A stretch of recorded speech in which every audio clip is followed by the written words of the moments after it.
नमस्कार मंडळी, श्री स्वामी समर्थ. स्वामी समर्थ तुमच्या सर्वांच्या सर्व इच्छा आकांक्षा पूर्ण करो, हीच मी स्वामींच्या चरणी प्रार्थना करते आणि आपल्या आजच्या व्हिडिओला सुरुवात करते. उद्या आहे संकष्टी चतुर्थी. तर या चतुर्थीला अनन्यसाधारण महत्त्व आहे. अश्विन महिन्यातील कृष्ण पक्षातील या चतुर्थीला व्रत केले जाते. ऑक्टोबर महिन्यात ही चतुर्थी वक्रतुंड चतुर्थी म्हणून ओळखली जाते. ऑक्टोबर महिन्यात येणाऱ्या संकष्टी चतुर्थीचे व्रत केल्याने अनेक अडचणी संकटे दूर होतात. मुलांच्या विघ्न दूर होतात. उत्तम आरोग्यासाठी अतिशय महत्त्वाची ही चतुर्थी मानली जाते. आणि चंद्र या दिवशी आपण पूजा करून हा उपवास सोडला जातो. या दिवशी आपल्याला अत्यंत प्रभावशाली उपाय मी तुम्हाला सांगणार आहे. हा उपाय केल्याने प्रत्येक इच्छा पूर्ण होते. अत्यंत प्रभावशाली असा हा उपाय उद्या रविवारी चतुर्थीच्या दिवशी आपल्याला करायचा आहे. मसूर डाळीचा हा अत्यंत प्रभावशाली उपाय आपल्याला करायचा आहे. हा उपाय केल्याने सर्व प्रकारच्या कर्जमुक्ती दूर होतात. घरात पैसा हा टिकून राहतो. येण्याचे सर्व मार्ग हे मोकळे होतात. घरातील सर्व अडचणी दूर होऊन कितीही कठीणातील कठीण इच्छाही पूर्ण होते. असा हा अत्यंत प्रभावशाली उपाय मी तुम्हाला आजच्या व्हिडिओमध्ये सांगणार आहे. त्यासाठी व्हिडिओ स्किप न करता शेवटपर्यंत नक्की बघा. चॅनलवरती नवीन असाल तर चॅनलला नक्की सबस्क्राईब करा आणि शेजारील बेल आयकॉन देखील प्रेस करा, म्हणजे मी जे काही नवनवीन व्हिडिओ अपलोड करेल त्याचं नोटिफिकेशन सर्वात अगोदर तुम्हाला मिळेल.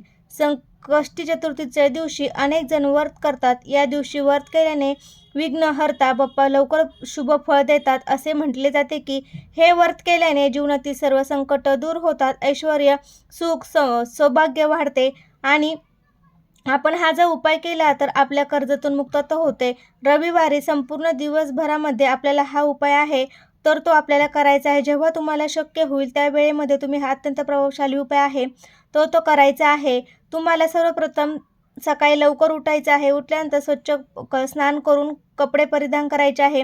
आपल्या देवघरातील देवांची पूजा वगैरे करून घ्यायची आहे. गणपती बाप्पांची मूर्ती असेल तर त्यावर शुद्ध पाण्याने किंवा पंचामृताने अभिषेक करायचा आहे. शुद्ध पाण्याने अभिषेक केला तर ते तीर्थ मुलांना प्यायला द्यायचं आहे. आवडत्या वस्तू आपल्याला अर्पण करायच्या आहे. जास्वंदाचं फूल, मोदक तुम्ही बाप्पांना अर्पण करू शकतात. आणि यानंतर तुम्ही हा उपाय कधीही केला तरी चालेल. अशा प्रसन्न वातावरणामध्ये आपण काही उपाय जर केले तर त्याच्यात आपल्याला फळ हे नक्कीच मिळतं. तर हा उपाय केल्याने घरातील अनेक अडचणी देखील दूर होतात. जर तुमच्या घरामध्ये सतत भांडण, कलह, मतभेद यासारख्या गोष्टी घडत असतील तर तुम्हाला हा उपाय जो आहे तर तो करायचा आहे. मुलं हट्टीपणा करत असेल तर आपल्याला ऐकत नसेल, घरामध्ये सतत वादविवाद होत असतील, अनेक अडचणी होत असेल, भांडण होत असेल, घरात आलेला पैसा हा टिकत नसेल, आर्थिक अडचणींना आपल्याला सामोरं जावे लागत असेल, पैशाच्या अडचणी आपल्याला वारंवार येत असेल, मुलांना देखील कर्जातून जावं लागत असेल तर चतुर्थीच्या दिवशी नक्की आपल्याला हा उपाय केल्याने तुमच्या घरातच चाहू बाजूने पैसा हा येऊ लागेल. कर्ज फिटत जाईल. 7 जन्मांचे दारिद्र्य जे आहे तर ते नष्ट होईल. तसेच तुमच्या मनातील प्रत्येक इच्छा पूर्ण होईल. आणि ही इच्छा पूर्ण होण्यासाठी तुम्ही भरपूर कष्ट मेहनत करत असेल. कधी कधी तुम्ही प्रयत्न करून कष्ट करून देखील तुमची इच्छा ही पूर्ण होत नाही, अपूर्ण राहते. आपल्या कोणत्याही कामामध्ये यश मिळत नाही. जर तुम्ही खूप कष्ट करत असाल तर आपल्याला यश मिळत नसेल तर चतुर्थीच्या दिवशी हा उपाय केला तर नक्की तुमच्या मनातील प्रत्येक इच्छा पूर्ण होईल आणि तुमच्या प्रत्येक कामात यश मिळेल. असा हा अत्यंत प्रभावशाली उपाय तुम्हाला करायचा आहे. तुमच्या देवघरामध्ये गणपतीचा फोटो असेल किंवा मूर्ती असेल ती घेतली तरी चालेल. फोटो, मूर्ती नसेल तर तुम्ही गणपतीचं प्रतीक मानून एक सुपारी घ्यायची आहे. आणि ती सुपारी घेतल्यानंतर आपल्याला काय करायचं आहे बघा. हा उपाय करण्यासाठी आपल्याला एक केळीचं पान लागणार आहे. केळीचं पान नसेल तर तुम्ही नागवेलीचं म्हणजे नागिनीचं पान घेतलं तरी चालेल. आणि हे पान घेतल्यानंतर आपल्याला काय करायचं आहे बघा.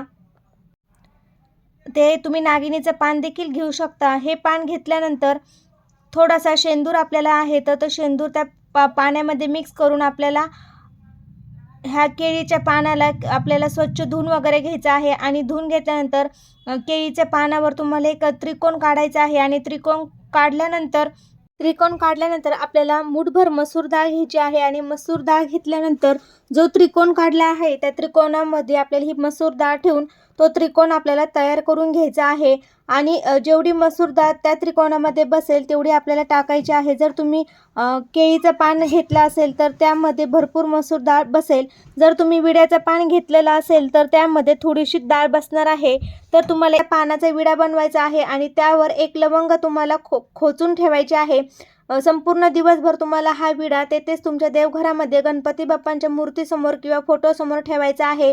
दुसरे दिवशी सोमवार आहे तर लवकर उठायचं आहे, स्नान वगैरे करायचं आहे, स्वच्छ कपडे परिधान करून तुम्हाला तो विडा घेऊन किंवा उचलून तुमच्या जवळ असणार गणपतीचे मंदिर आहे किंवा आपल्या तिथे वाहतं पाणी असेल तर त्यामध्ये आपल्याला ते विसर्जन करायचं आहे. अत्यंत प्रभावशाली हा मसूर डाळीचा उपाय तुम्हाला नक्की करायचा आहे.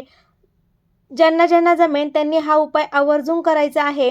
अशाने आपल्याला सर्व अडचणी दूर होतात आणि मसूर डाळ ही गणपती बाप्पांना अतिशय प्रिय आहे. जेव्हा एखादी व्यक्ती मनोभावे बाप्पांसमोर मसूर डाळ अर्पण करतो आणि त्यांच्या मनातील इच्छा व्यक्त करतो तेव्हा ही इच्छा त्यांची 100% पूर्ण होते.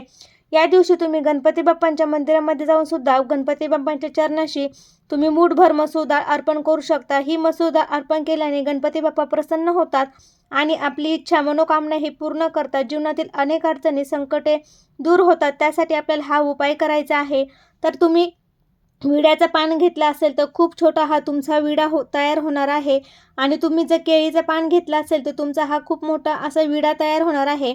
तुमच्या तिथे वाहतं पाणी असेल तर त्यामध्ये सोडलं तरी चालेल किंवा गणपती बाप्पांचं मंदिर असेल तिथे जाऊन तुम्ही गणपती बाप्पांच्या चरणाशी हा विडा अर्पण करायचा आहे. विडा केल्यानंतर वरतून एक लवंग खोचायला आपल्याला विसरायचं नाही. फक्त ही लवंग फुलासह चांगली असावी, तुटलेली फुटलेली नसावी याची आपण काळजी घ्यायची आहे. आणि चंद्रोदयानंतर आपल्याला हा उपवास सोडायचा आहे. कसा वाटला व्हिडिओ ते कमेंटद्वारे नक्की सांगा. तुम्हाला जर व्हिडिओ आवडला असेल तर तुमच्या मित्रपरिवारामध्ये शेअर करा. श्री स्वामी समर्थ. धन्यवाद.